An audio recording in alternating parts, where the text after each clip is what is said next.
So, remember how I warned you guys that they had checkpoints set up around the country? They were just waiting for the orders to, start them. It's happening. Let's see. Checkpoints are now in Florida. I'll show you some clips in a second.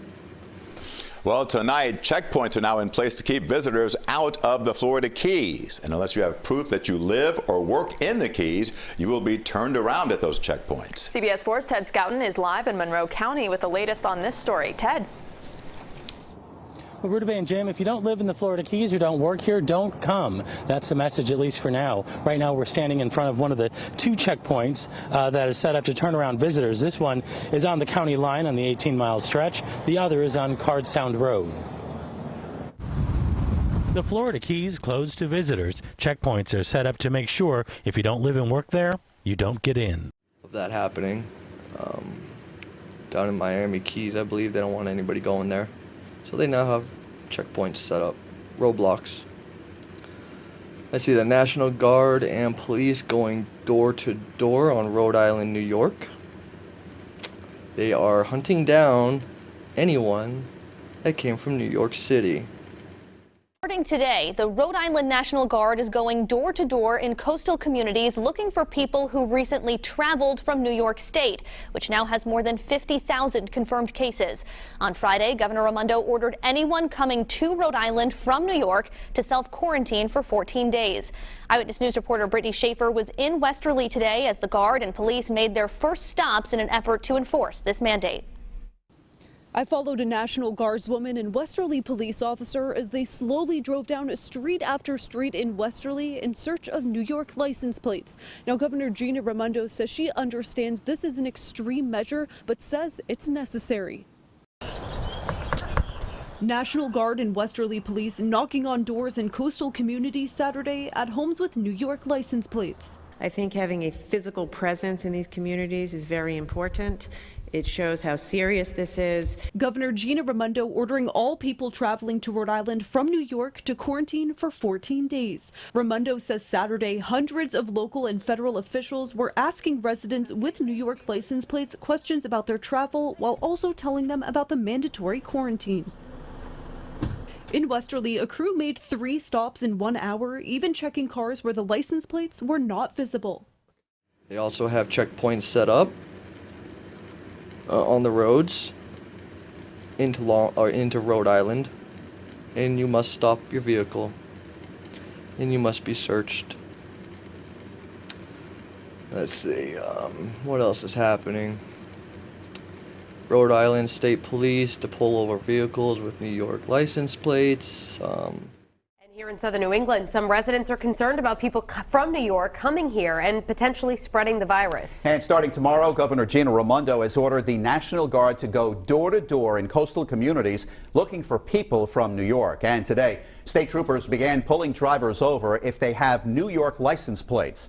Eyewitness News reporter Rob Nesbitt spoke with one of those drivers. He's here now with the new details.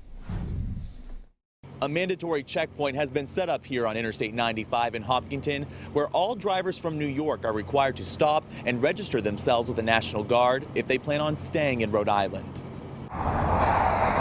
As you drive into Rhode Island from Connecticut on Interstate 95, you'll read this traffic sign telling New Yorkers to stop.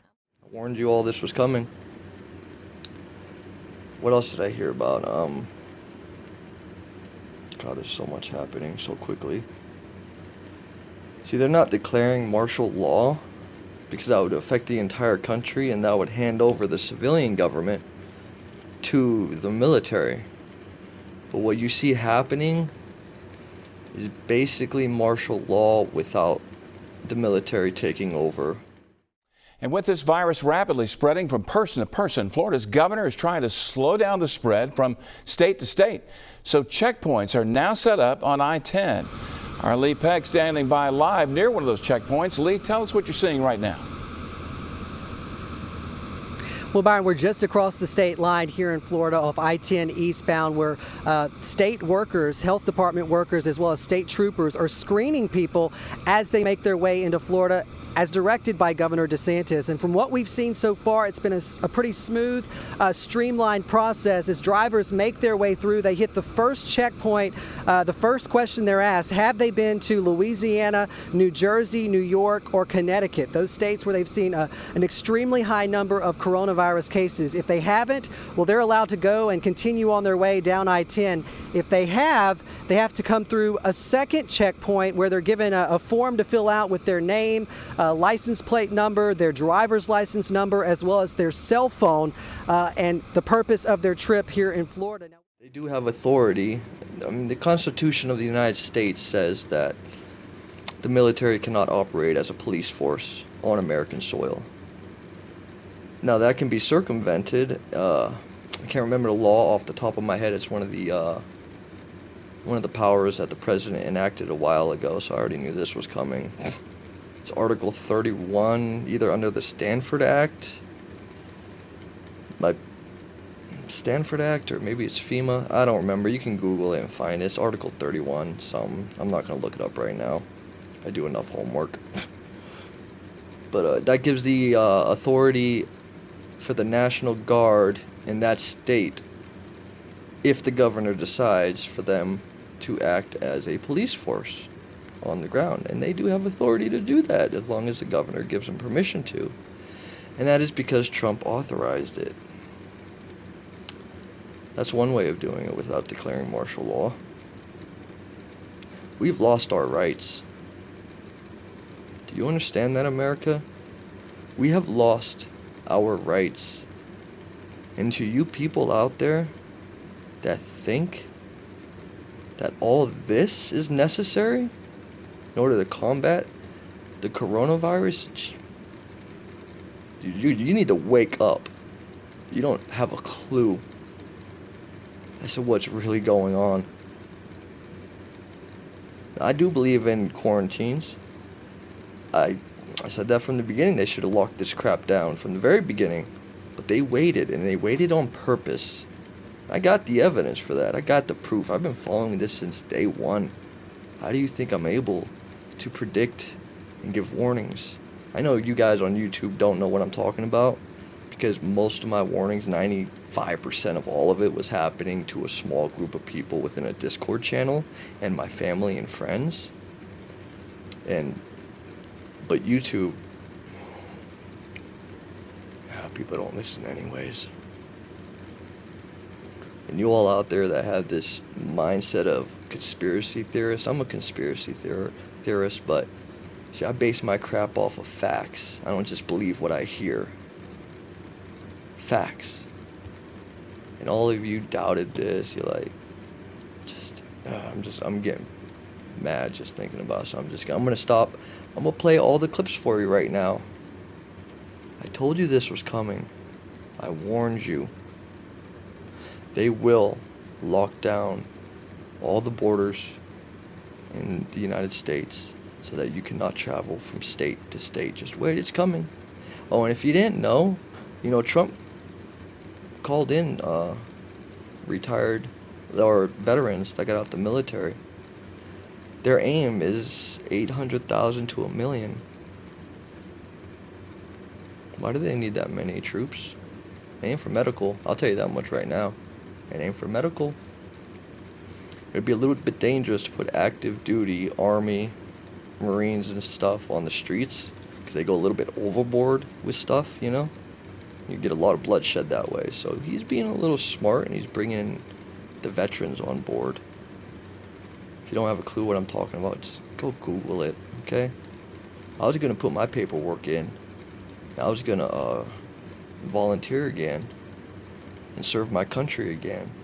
In fact, I was going to put my paperwork in today. Was today Monday? Yeah, today's Monday. I was going to put my paperwork in today. I got the phone numbers and stuff over to Fort Knox that I was supposed to call and offer my services to the government again.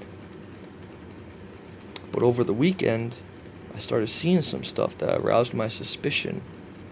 And I am not going to serve the government in order to violate the rights, the constitutional rights of the American people. Because when you become a soldier, you first swear allegiance to protect and uphold the Constitution of the United States. That's number one. That comes first. Every soldier can tell you this, unless they stop doing this. I don't see why they would, but when I was in, they were still doing this.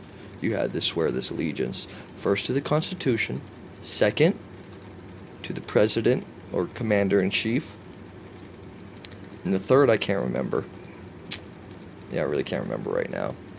But the first and foremost is to the Constitution of the United States. So if the President was to give a soldier an order that violated the Constitution of the United States, you can legally not carry it out, and you shouldn't be punished. That is military law. This is bull crap.